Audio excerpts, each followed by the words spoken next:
بسم الله الرحمن الرحيم.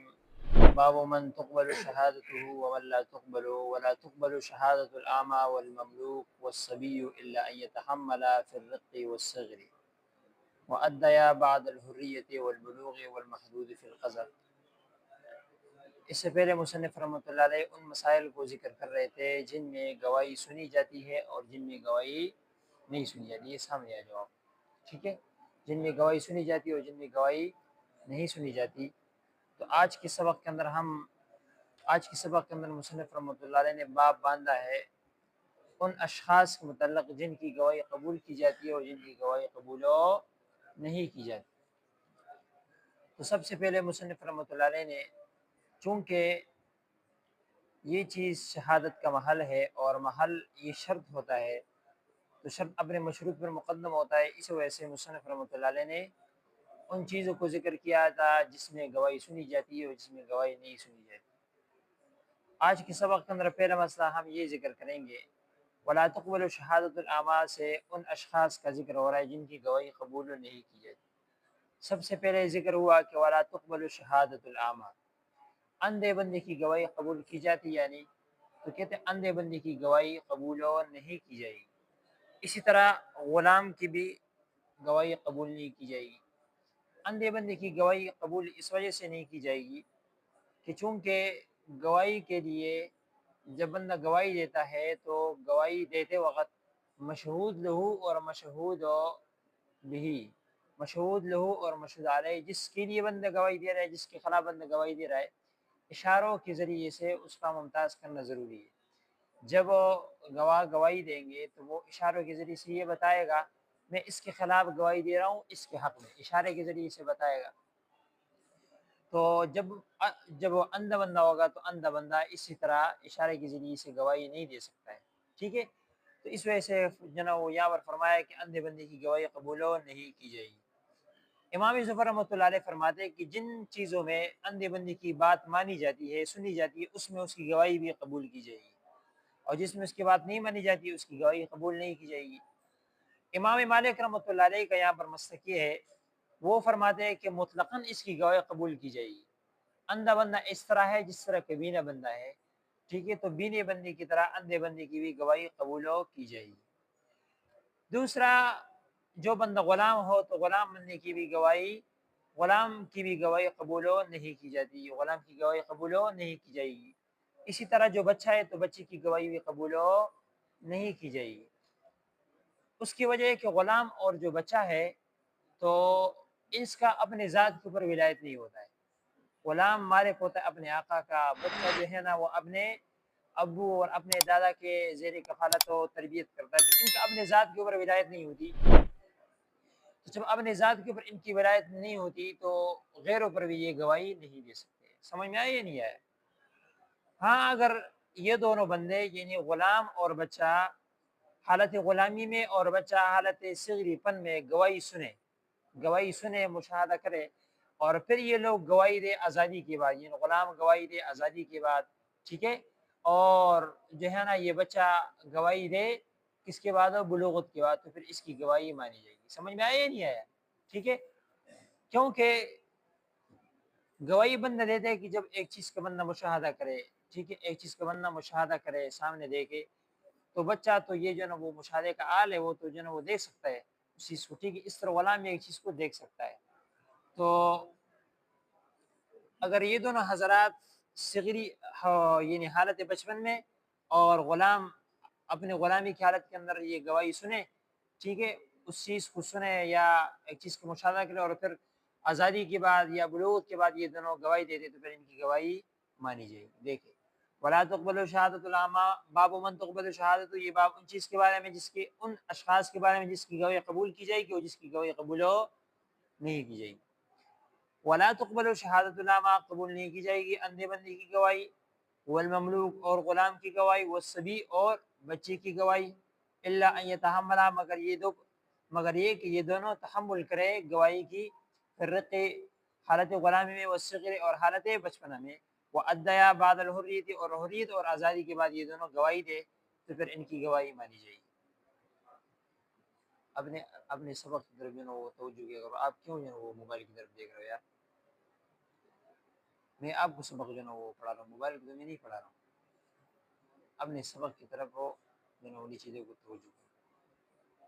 والمحدود فی القذف وان تاب الا ان يحد الكافر في قذف ثم اسلم، جن بندوں کی گواہی قبول نہیں کی جاتی اس میں سے تیسرا شخص وہ بندہ ہے جس کو تہمت کے اندر حد لگائی جائے۔ ایک بندہ دوسرے بندے کے اوپر زنا کی تہمت لگائے یا شراب کی تہمت لگائے اور اس کے پاس گواہ نہ ہو تو اس کو حد قذف لگائی جاتی ہے۔ کیا لگائی جاتی ہے؟ حد قذف لگائی جاتی ہے۔ تو جس بندے کو حد قذف لگائی گئی ہو اس کی گواہی قابل قبول نہیں ہوگی، اگرچہ وہ توبہ جو ہے نا اس کے بعد ادا کرے۔ یہ امام ابو حنیفہ رحمۃ اللہ علیہ کے مسلک ہے۔ ائمہ ثلاثہ امام شافعی، امام مالک اور امام احمد بن حنبل رحمہ اللہ فرماتے ہیں کہ اس شخص کی گواہی قبول کی جائے گی، کیونکہ اللہ نے قرآن میں فرمایا سورۃ النور غالباً کہ ولا تقبلوا لهم شہادۃ ابدا، اور آخر میں اللہ نے فرمایا کہ اولئک هم الفاسقون۔ پھر اگلی آیت میں اللہ نے فرمایا الا الذین تابوا، مگر وہ لوگ جنہوں نے توبہ کیا اور نیک اعمال کیے تو اللہ تعالیٰ جو ہے نا وہ بخشنے والا ہے۔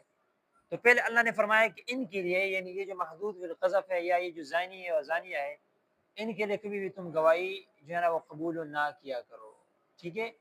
ان کی گواہی قبول نہ کیا کرو، کیونکہ یہ لوگ کیا ہے، یعنی یہ لوگ فاسق ہے۔ الا الذین تابوا، مگر وہ لوگ جنہوں نے توبہ کی۔ تو ائمہ ثلاثہ رحمۃ اللہ علیہ فرماتے ہیں کہ دیکھو یہاں پر اللہ نے فرمایا مگر وہ لوگ جنہوں نے توبہ کیا ہے، تو جنہوں نے توبہ کیا ہے تو ان کی گواہی قبول کی جا سکتی ہے۔ ہمارے ہاں امام ابو حنیفہ رحمۃ اللہ علیہ کا مسلک ہے کہ اگر یہ معذور فی القذف اگرچہ توبہ بھی کرے نا پھر بھی ان کی گواہی قبول نہیں کی جائے گی، کیونکہ یہ گواہی کا قبول نہ ہونا یہ ان کے حد کا تتمہ ہے۔ یہاں پر اللہ نے جو فرمایا الا الذین تابوا، مگر وہ لوگ جنہوں نے توبہ کیا ہے، یہ استثناء ہو رہا ہے، کس سے؟ فاسقون سے ہو رہا ہے۔ یہ الا الذین تابوا، یہ ولا تقبلوا شہادۃ ابدا سے نہیں ہو رہا ہے۔ اللہ نے فرمایا کہ یہ لوگ فاسق ہے، مگر وہ لوگ فاسق نہیں ہے جن لوگوں نے توبہ کیا ہے، ٹھیک ہے؟ تو اس آیت کا یہ مطلب نہیں، اس آیت کا یہ مطلب نہیں بنتا ہے کہ مگر وہ لوگ جنہوں نے توبہ کیا ہے تو آپ ان کی گواہی قبول کر سکتے ہیں۔ یہاں پر استثناء فاسقون سے ہو رہا ہے، یہ پیچھے سے نہیں ہو رہا ہے۔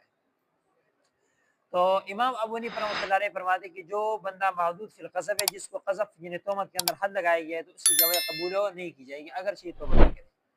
ہاں ایک صورت کے اندر اس کی گواہی قبول کی جائے گی، وہ یہ کہ ایک کافر بندہ ہے، وہ حالت کفر کے اندر اس طرح ایک دوسرے بندے پر تہمت لگائے اور اس کو حد قذف لگائی جائے، اس کے بعد پھر جو ہے نا وہ توبہ کرے حالت کفر میں، تو اس کی گواہی تو قبول نہیں کی جائے گی۔ لیکن اگر یہ کافر پھر اسلام لے کر آئے تو اسلام کے بعد اگر یہ گواہی دے گا نا تو اس کی گواہی معتبر مانی جائے گی۔ اس کی وجہ یہ ہے کہ اسلام سے پہلے جب یہ گواہی دے رہا تھا تو وہ تو حالت کفر میں اس سے دیا تھا، حالت کفر میں اس کو حد قذف لگائی گئی تھی۔ ابھی جب اس نے اسلام قبول کیا تو اس کے پاس جو ہے نا وہ نئے سرے سے کیا، اس کے پاس نئے سرے سے گواہی آ جائے گی، لہٰذا یہ شخص ابھی اگر گواہی دینا چاہے تو اس کی گواہی معتبر مانی جائے گی۔ سمجھ میں آیا یا نہیں آیا؟ تو فرمایا والمحدود فی القذف، یہ قبول نہیں کی جائے گی گواہی اس شخص کی جس کو حد لگایا گیا ہو تہمت میں، وان تاب، اگر جی بندہ توبہ بھی کرے، الا ان يحد الکافر، مگر یہ کہ کافر کو حد لگائی جائے فی قذف تہمت میں، ثم اسلم، پھر وہ اسلام قبول کرے تو اس وقت اس کی گواہی قبول کی جائے گی۔ والولد لابویہ وجدیہ وعکسہ واحد الزوجین للآخر، باپ بچہ اپنے والدین کے حق میں گواہی دے سکتا ہے، یعنی تو کہتے نہیں دے سکتا ہے، ٹھیک ہے؟ اسی طرح بچہ اپنے دادا اور دادی کے حق میں بھی گواہی نہیں دے سکتا ہے، یا اس کا آپ عکس کرو کہ دادا جو ہے نا اپنے بچوں کے حق میں گواہی دے سکتا ہے، یعنی تو کہا کہ دادا اپنے بچوں کے حق میں گواہی نہیں دے سکتا ہے۔ اسی طرح والدین، ماں باپ اپنے بچے کے حق میں گواہی نہیں دے سکتے۔ اسی طرح خاون بیوی میں سے خاون بیوی کے حق میں یا بیوی خاون کے حق میں بھی گواہی نہیں دے سکتے، ٹھیک ہے؟ اسی طرح آقا اگر غلام کے حق میں گواہی دیتا ہے تو یہ آقا غلام کے حق میں بھی گواہی نہیں دے سکتا ہے۔ اس طرح آقا اپنے مخاطب کے حق میں بھی گواہی نہیں دے سکتے۔ اس طرح دو بندے شریک ہو ایک چیز کے اندر، ایک کاروبار کے اندر، تو جس چیز میں ان کا معاملہ آیا ہے تو اس، یعنی جس چیز میں ان دونوں کی شرکت ہے تو اس میں ایک شریک کی دوسری شریک کے حق میں گواہی قابل قبول ہو نہیں ہوگی۔ یہ جو اشخاص ذکر ہو چکے کہ ان ایک دوسرے کے خلاف یہ گواہی نہیں دے سکتے، اس کی وجہ یہ ہے کہ ایک تو یہ ہے کہ ان کا آپس میں کیا ہے، منافع مشترک، ان کا آپس میں منافع مشترک ہوتے ہیں۔ ابھی دیکھو بچہ اور والدین، اس کا اکثر گھروں میں ان کے منافع اور کھانا پینا کیا ہوتا ہے، مشترک ہوتا ہے۔ تو ابھی اگر تم باپ کے حق میں گواہی دے گو تو گویا کہ باپ کے حق میں گواہی دینا ایسا گویا کہ اپنے حق میں کیا دینا ہے؟ گواہی دینا ہے. تو اس طرح یہ گواہی اپنے حق کے اندر قابل قبول نہیں ہوگی. اس طرح میاں بیوی کا ایک دوسرے کے حق میں، ٹھیک ہے، اسی طرح آقا کا غلام کے حق میں، اس طرح مکاتب کے حق میں، شریک کا جس چیز میں ان دونوں کی شرکت ہو اس کے حق میں بھی ان کی گواہی قابل قبول نہیں ہوگی، کیونکہ ان کا آپس میں منافع کیا ہوتا ہے؟ مشترک ہوتا ہے. تو گویا کہ اپنے حق کے اندر گواہی دینا تو اس طرح قابل قبول نہیں ہوگی. اور دوسرا حدیث کے اندر بھی آتا ہے، نبی علیہ الصلوۃ والسلام نے فرمایا ہے لا تقبل شہادت الوالد لوالده ولا الوالد لولده ولا المرأة لزوجها ولا الزوج لامرأته، ٹھیک ہے، ولا العبد لسيده ولا المولى لعبده ولا الأجير لمن استأجره لأن المنافع بين هؤلاء متصلة. یہ 6 نمبر حاشیے کے اندر یہ حدیث کی ہے. نبی صلی اللہ علیہ وسلم نے یہی فرمایا کہ بچہ باپ اپنے بچے کے حق میں گواہی نہیں دے سکتا، نہ بچہ اپنے باپ کے حق میں گواہی دے سکتا ہے، اور نہ خاوند بیوی کے حق میں، اور نہ بیوی خاوند کے حق میں، نہ غلام اپنے آقا کے حق میں، اور نہ آقا اپنے غلام کے حق میں، اور نہ مزدور اپنے اس شخص کے حق میں جس سے یہ بندہ مزدوری لے رہا ہے، اس کے حق میں یہ گواہی بندہ نہیں دے سکتا ہے. سمجھ میں آیا نہیں آیا؟ تو ان اشخاص کی ایک دوسرے کے خلاف گواہی قابل قبول نہیں ہوگی. والولد لابویہ، کہتے ہیں بچے کی گواہی قابل قبول نہیں ہوگی ابویہ اپنے باپ کے حق میں، والدین کے حق میں، وہ جدی اور اپنے دادوں کے حق میں، یعنی دادا اور دادی کے حق میں، وہ عکسی اور اس کا عکس بھی، یعنی والدین اور دادا دادی اپنے نواسا نواسی اور بچے کے حق میں گواہی نہیں دے سکتے. وحاد الزوجین، اور زوجین میں سے کوئی ایک بھی کسی ایک کی گواہی بھی قابل قبول نہیں ہوگی دوسرے کے حق میں، اور نہ آقا کی گواہی قابل قبول ہوگی غلام کے حق میں، اور نہ مکاتب کے حق میں، اور نہ شریک کی دوسرے شریک کے حق میں، فیما ان چیزوں میں جس میں ان دونوں کی شرکت ہے. والمخنث والنائحۃ والمغنیۃ والعدوان والعدو ان كانت عداوة دنیویۃ ومدمن الشرب علی اللہ. اگلا مسئلہ یہ ذکر کرتا ہے کہ آج کل کے زمانے میں جو ہجڑا ہوتے ہیں نا، جس کو ہم لوگ خسرے کہتے ہیں، ٹھیک ہے، تو خسرے کی گواہی قابل قبول ہوگی یا نہیں؟ تو کہتے ہیں ہجڑے کی مخنث کی گواہی قابل قبول نہیں ہوگی. اس کی وجہ یہ ہے کہ یہ جو خسرا ہوتا ہے نا مخنث، تو یہ عورتوں کے ساتھ زیب و زینت، یعنی ان کی طرح زیب و زینت جو ہے نا وہ اختیار کرتا ہے، اس طرح ان کے اگلا حصہ ہوتا ہے تو یہ لوگ بھی اپنا اگلا حصہ بناتے ہیں ٹھیکوں کے ذریعے سے وغیرہ. ان کی جو چال چلن ہوتا ہے، حرکات ہوتی ہے، تو وہ بھی کیا ہوتی ہے؟ عورتوں کے ساتھ مشابہت کرتی ہے. تو یہ کیا ہے؟ معصیت ہے. جب یہ لوگ عمدن یہ کام کرے نا، عورتوں کے ساتھ مشابہت اختیار کرے. ایک تو یہ ہوتا ہے کہ ان کے ہاں یہ فطری طور پر ان کے یہ جو چال چلن ہوتا ہے بناوٹی، تو اس میں ایک قسم کا کیا ہوتا ہے؟ نرمی ہوتی ہے عورتوں کی طرح. تو اگر قصدن نہیں کرتے اسی طرح ویسے ہاتھ آگے پیچھے کرتے ہیں تو اس طرح ان کی گواہی قابل قبول ہوگی، لیکن شرط ہے کہ وہ قصر ایسے ہو کہ وہ عورتوں کے ساتھ زیب و زینت اختیار نہیں کرتے ہو، لواطت کا عمل نہیں کرتے ہو، ٹھیک ہے، جتنے برے افعال حرکات ہے تو وہ یہ نہیں کرتے، تو پھر اس ہجڑے کی گواہی قابل قبول ہوگی. لیکن جو ہجڑے یہ کام کرتے ہیں کراتے تو ان کی گواہی بھی قابل قبول نہیں ہوگی. حدیث میں نبی علیہ الصلوۃ والسلام نے لعنت بھیجا، لعن اللہ المؤنسین من الرجال والمذکرات من النساء.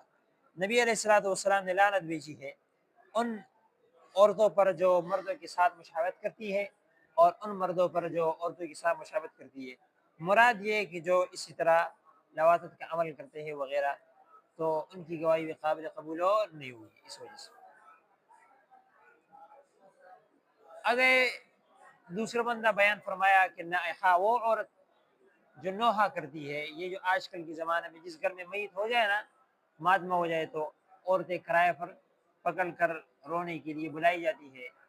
تو ایسی عورت جو اس روتی ہو میت پر اجرت کے طور پہ قصدن، تو ایسی عورت کی بھی گواہی قابل قبول نہیں ہو، کیونکہ یہ فسق ہے. ٹھیک ہے، حدیث میں اس سے منع فرمایا. نبی علیہ الصلوۃ والسلام نے فرمایا کہ من ضرب الخدود وشق الجیوب ودعا بدعوى الجاہلیہ. نبی علیہ السلام نے فرمایا کہ وہ ہم میں سے نہیں ہے جو اس طرح سینوں کو پیٹے، ٹھیک ہے، جاہلیت کے زمانے کی طرف پکار کرے. مراد اس سے یہی جو ہے نوحہ کرنے والی عورتیں ہیں، تو ان کی گواہی قابل قبول نہیں ہوگی، کیونکہ یہ لوگ گناہ والا کام کرتے ہیں، اس سے بندہ فاسق ہوتا ہے، تو فاسق کی گواہی قابل قبول نہیں ہوگی. اس طرح والمغنیہ، مغنیہ وہ عورت جو گانا بجاتی ہے تو اس عورت کی بھی گواہی قابل قبول اور نہیں ہوگی، کیونکہ یہ عورت بھی حرام کا ارتکاب کرتی ہے، اور حدیث میں کئی حدیث اس بات پر دلالت کرتی ہے کہ گانا بجانا سننا یہ کیا حرام ہے۔ دوسری بات ہے کہ گانا کے اندر اس عورت کی آواز اونچا ہوتی ہے، تو عورت کی آواز اونچا ہونا یہ کیا ہے؟ حرام ہے۔ قرآن میں اللہ نے فرمایا کہ تم اپنی آوازوں کو اونچا مت کیا کرو، تو یہ حرام کا ارتکاب کرتی ہے، فسق، اس وجہ سے ان کی گواہی قابل قبول نہیں ہوگی۔ والعدو، اگر یہ کہا کہ جو دشمن ہے تو دشمن کی گواہی بھی قابل قبول نہیں ہوگی، اگر ان کے آپس میں دشمنی کیا ہو، یعنی دنیوی دشمنی، مثلا میں اس کا دشمن ہوں، اس مولوی صاحب کا، ٹھیک ہے، ابھی ہمارے درمیان اسی طرح اس کا اور ایک دوسرے بندے کے درمیان اس طرح وہ آیا، اختلاف آیا، کسی مسئلے میں دعویٰ قاضی کے سامنے دائر کیا گیا، میں نے یہ کہا کہ میں گواہی دیتا ہوں کہ اس بندے نے یہ جرم کیا، تو میرا اور اس کے درمیان تو کیا دشمنی ہے، تو دشمن کے خلاف گواہی بھی قابل قبول نہیں ہوگی، اگر کیا وہ دشمنی دنیاوی دشمنی ہو، اگر دشمنی دینی ہو اس صورت کے اندر پھر جو ہے نا وہ گواہی قابل قبول ہوگی، یہ گواہی کے لیے مانے نہیں۔